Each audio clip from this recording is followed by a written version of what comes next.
ማለዳ የመጣ ስታነቃኝ እንደምን አደራችሁ ክቡራትና ክቡራን የምፅዓቱ አዋጅ ነጋሪ አገልግሎት አድማጮቻችን፣ ሰላም ለእናንተ ይሁን። የማለዳ ቁርሳችንን አሁን ጀምረናል። አዘጋጅ እና አቅራቢ ፓስተር አለማየሁ ነሞ። መልካም ጊዜ ይሆንላችሁ። ከሕይወት ምንጭ ውሃ ስታረካኝ። ሰላም ጤና ይስጥልን፣ እንደምን አደራችሁ። ይህ በምፅዓቱ አዋጅ ነጋሪ አገልግሎት እየተዘጋጀ የሚቀርብ የማለዳ ቁርስ ፕሮግራማችን ነው። ወደ ዛሬው የማለዳ ቁርስ ከማለፋችን በፊት በምሕረትና በቸርነቱ ይህን ማለዳ የሰጠንን አምላካችንና አባታችንን እግዚአብሔርን እስቲ በአንድነት እናመስግነው። የዘላለም አምላክ እግዚአብሔር ሆይ ይህን ማለዳ ስለሰጠህን ክብር ምስጋና ለታላቁ ስም ይሁን። ስለዚህም ደግሞ እናመሰግንሃለን። ይህ ማለዳ ካንተ ዘንድ በቸርነት ተሰጥቶናልና ክብር ለስም ይሁን። በዕድሜ ላይ ዕድሜን ስለጨመርክልን፣ ስለተሰጠን ጸጋ፣ ስለተደረገልን ምሕረት፣ ያንተ መልካምነት በእኛ ላይ ስላለ ክብር ምስጋና ለስም ይሁን። ኖ ደግሞ ይህንን የማለዳ ቁርሳችንን ሕያው የሆነውን ቃልህን በክርስቶስ ኢየሱስ ስም እንድትባርክልን እንጠይቃለን። ሁሉ ለስምህ ክብር ይሁን በኢየሱስ ጌታ ድንቅ ስም። እንግዲህ የጀመርነው ወደ ኤፌሶን ሰዎች ምዕራፍ 1 ነው። ኤፌሶን መጽሐፍ ምዕራፍ 1 ነው። በትናንትናው ዕለት ተትናንት ወዲያም ቁጥር 3ን በሁለት ተከታታይ ለመመልከት ሞክረናል። ምናልባት ያላዳመጣችሁ ዛሬ የምትገቡ ካላችሁ ወደኋላ መለስ ብላችሁ ከምዕራፍ 1 ቁጥር 1 ጀምሮ መመልከት ትችላላችሁ፣ ማዳመጥ ትችላላችሁ ለማለት ነው። እንግዲህ በትናንትናው ዕለት የተሰጠን በረከት ምን አይነት በረከት ነው የሚለውን በደንብ ለመመልከት ሞክረናል። የእግዚአብሔር ሐሳብ የዘላለም ሐሳብ እንጂ የ80 እና የ100 ዓመት ሐሳብ እንዳልሆነ ትኩረት ሰጥተን ለመመልከት ሞክረናል። በዚህ በዘላለም ሐሳብ ውስጥ ደግሞ እግዚአብሔር ፍቃዱንና ሐሳቡን በእኛ ሕይወት ለማድረግ በመንፈሳዊ በረከት ሁሉ የባረከን እንደሆነ የምድሩንም ደግሞ እንዳልከለከለን፣ ግን ትኩረታችንና ልባችን ሐሳባችን መሆን ያለበት የዘላለም አጀንዳው ላይ መሆን እንዳለበት ለመመልከት ሞክረናል። ዛሬ ቁጥር 4 ነው የምንመለከተው። ቁጥር 4 አነበዋለሁ። እንደዚህ ይላል፣ ዓለም ሳይፈጠር በፊት ቅዱሳንና ነውር የሌለን በፍቅር እንሆን ዘንድ በክርስቶስ መረጠን ይላል። እንግዲህ እኛ መርጠነው አይደለም፣ የመረጠን እሱ ነው። ዓለም ሳይፈጠር በፊት እንዴት እንደመረጠን የሚያውቀው እሱ ነው። ጳውሎስ አንድ የሚናገረው ነገር አለ ቆሮንቶስ መጽሐፍት ውስጥ አሁን እንዴት እንደታወቅኩ አላውቅም፣ ግን እሱን ወደፊት እንዴት እንደታወቅኩኝ አውቃለሁ፣ ወይም ደግሞ እንዴት እንደተመረጥኩኝ አውቃለሁ ብሎ ይናገራል። መልካምነታችንን፣ በጎነታችንን፣ ርኅሩህነታችንን፣ ቅንነታችንን አይቶ አይደለም የመረጠን። ብዙዎቻችን በጨለማ የነበርን አስቸጋሪ ሰዎች የነበርን ለዓለምም ለሰዎችም እንኳን የማንመች የነበርን፣ ነገር ግን በክርስቶስ ኢየሱስ አስቀድሞ መርጦን ስለነበረ፣ አስቀድሞ ወዶን ስለነበረ፣ አስቀድሞ ለኛ ዋጋ ከፍሎልን ስለነበረ ዘመኑ ሲደርስ ጠርቶናል። ይህ ደግሞ የሚደነቅ ነገር እንደሆነ ላበስራችሁ ወዳለሁ። ምክንያቱም ለምሳሌ አንድ ሰው የንጉሥ ድግስ ቢጠራ ለአንድ ራት ብቻ ነው የሚጠራው። ለአንድ ራት ወይም ለአንድ ምሳ ተጠርቶ ከዛ በኋላ ምናልባት እድል ካገኘ ለሁለተኛ ጊዜ ሊጠራ ይችል ይሆናል። ነገር ግን እግዚአብሔር አምላክ በልጁ በክርስቶስ ኢየሱስ የጠራን ለዘላለም ነው። ለዘላለም ከሱ ጋር እንድንኖር ነው።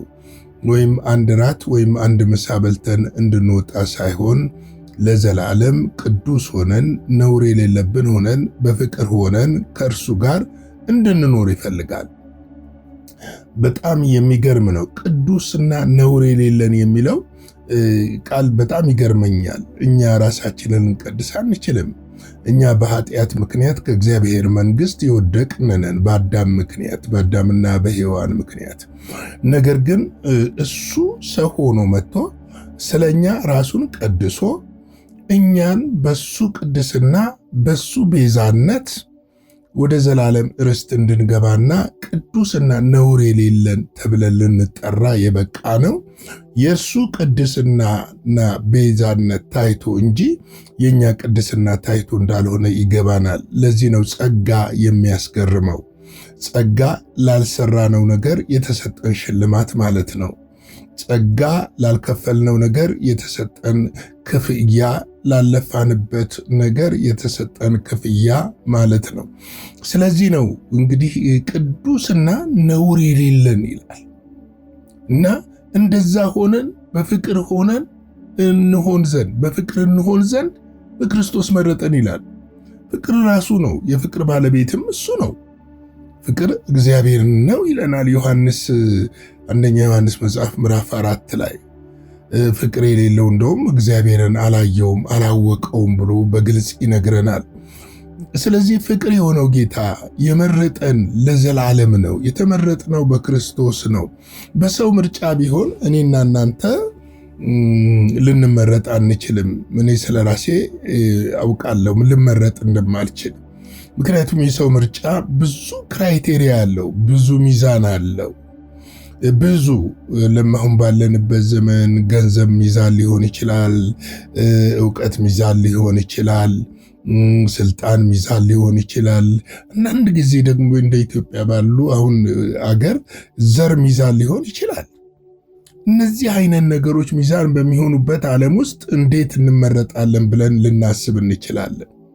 ማሰብም አንችልም። ምክንያቱም በምርጫ ደረጃ ቢሆን ማንም ላይመርጠን ላያየን የሚችለውን ሰዎች የሰማይ አምላክ እግዚአብሔር በሚያስደንቅ ምሕረትና ቸርነቱ እኔና እናንተን በፍቅር ሆነን ለዘላለም በሱ ቤት እንድንኖር መርጦናል።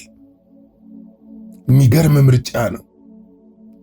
ሰዋዊ የሆነ ምርጫ አይደለም። ሰዋዊ የሆነ ነገር አይደለም። ምክንያቱም ሰዋዊ በሆነ መንገድ አልተመረጥንም። ምክንያቱም የተመረጥነው በእርሱ ነው። ሁለተኛ ተሰሎንቄ ምዕራፍ 2 ቁጥር 13 እንደዚህ ይላል፣ እኛ ግን በጌታ የተወደዳችሁ ወንድሞች ሆይ ሁልጊዜ ስለ እናንተ እግዚአብሔርን ልናመሰግን ግድ አለብን። እግዚአብሔር በመንፈስ መቀደስ እውነትንም በማመን ለመዳን እንደ በኩራት እንደ መጀመሪያ ማለት ነው። እንደ በኩራት ምን አደረጋችሁ? መርጧችኋል ብሎ ይነግረናል። እንደ በኩራት ምን አድርጓችኋል? መርጧችኋል ብሎ ይነግረናል። በኩር ተደርገን የተመረጥነው። በኩር እሱ ቢሆንም ከሱ ቀጥለን በኩር አረገን። እንደ በኩራት ነው የተመረጣችሁት አለ። የሚገርም ነው። ምርጫው እንኳን የሚያስደስትና ልብን ሊያሳርፍ የሚችል ነው። እስቲ አንድ ሁለት ጥቅሶች እንመልከትና የዛሬ መልእክቴን ልጨርስ። ኤፌሶን ምዕራፍ 5 ቁጥር 27 ላይ ምን ይላል? አደፋት ወይም የፊት መጨማደድ ወይም እንዲህ ያለ ነገር ሳይሆንባት ቅድስትና ያለ ነውር ትሆኑ ዘንድ ክብርት የሆነችው ቤተ ክርስቲያን ለራሷ እንዲያቀርብ ፈለገ ይላል። እኛን ነው። ቤተ ክርስቲያን ማለት እኔና እናንተ ነን። ምክንያቱም መጽሐፍ ቅዱስ በአንደኛ ቆሮንቶስ ምዕራፍ 3 ቁጥር 16 ላይ እናንተ የሕያው የእግዚአብሔር ቤተ መቅደስ ማደሪያ መንፈስ ማደሪያ ቤተ መቅደስ እንደሆናችሁ አታውቁምን ስለሚለን፣ ስለዚህ ምን አደረገን ይላል? እንደ በኩራት አቀረበን ይላል። አቅርቦናል እግዚአብሔር። እንደገና ደግሞ ቅዱስና ነውር የሌለን ሆነን ለክርስቶስ ምን ሆነናል? ታጭተናል፣ ተመርጠናል። ነውር የሌለን። እንደው ይህን ቃል ስናገር በጣም ይደንቀኛል። እግዚአብሔር ምን አይነት ነገር ዕዳችንን እንዴት እንደከፈለ፣ ምን አይነት ነገር እንደተወልን፣ በምን አይነት አይን እያየን እንደሆነ ለማወቅ በጣም በጣም የሚከብድ ነው። ምክንያቱም እኛ እኮ በብዙ ነገሮች ውስጥ ያለን ሰዎች ነን። ይህ ምድር ያለበት ብዙ ቆሻሻ ዓለም ውስጥ ነው ያለ ነው። ነገር ግን እርሱ ሲጠራ ነውር የሌለባት አድርጎ ሊያቀርባት ይላል። ያቺ የምትነጠቀው የመጨረሻይቱ ቤተ ክርስቲያን ነውር የሌለባት ሆና ነው የምትመረጠው። ሙሽራይቱ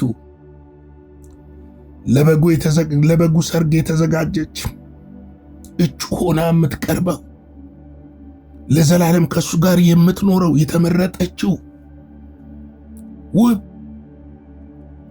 አዳፋዋን በደሙ ያጠበላት የቀደሳት ያችን ቤተ ክርስቲያን ለራሱ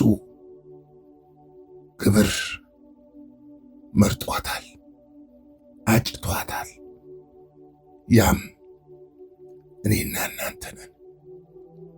ቆላስይስ 1:21 እና 22 ደግሞ እንደዚህ ይላል፣ እናንተም ነውርና ነቀፋ የሌላችሁ ቅዱሳን አድርጎ በእርሱ ፊት ያቀርባችሁ ዘንድ በፊት የተለያችሁትን ክፉ ሥራችሁንም በማድረግ በሐሳባችሁ ጠላቶች የነበራችሁትን አሁን በሥጋው ሰውነት በሞቱ በኩል ምን አረገን?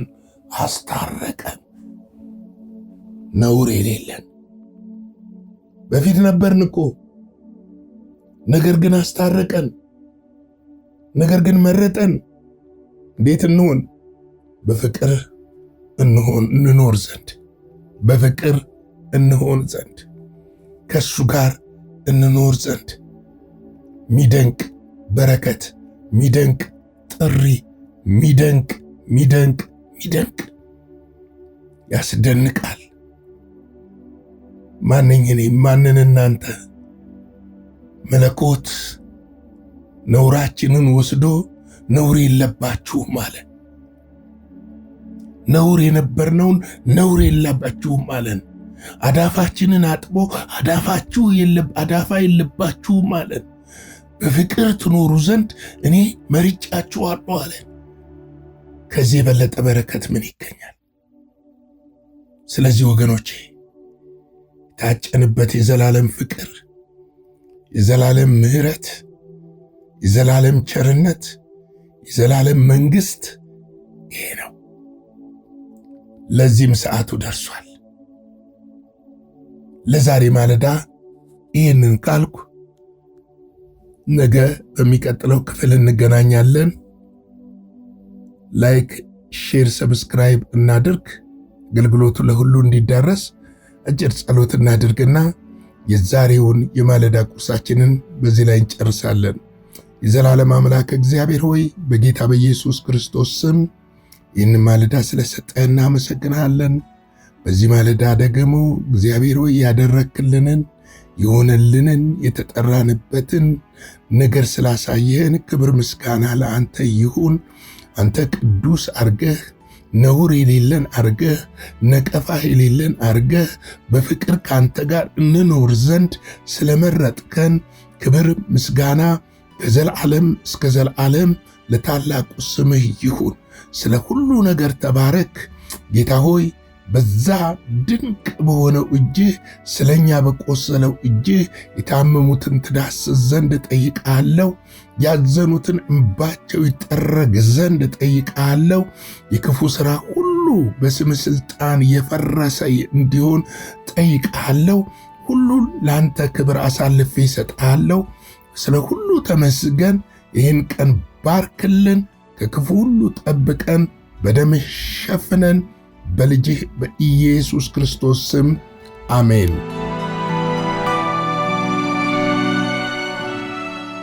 በነበረን የመልእክት ክፍለ ጊዜ እንደተባረካችሁ ተስፋ እናደርጋለን። በነገው ማለዳ በሌላ ዝግጅት እንገናኛለን። መልካም ቀን።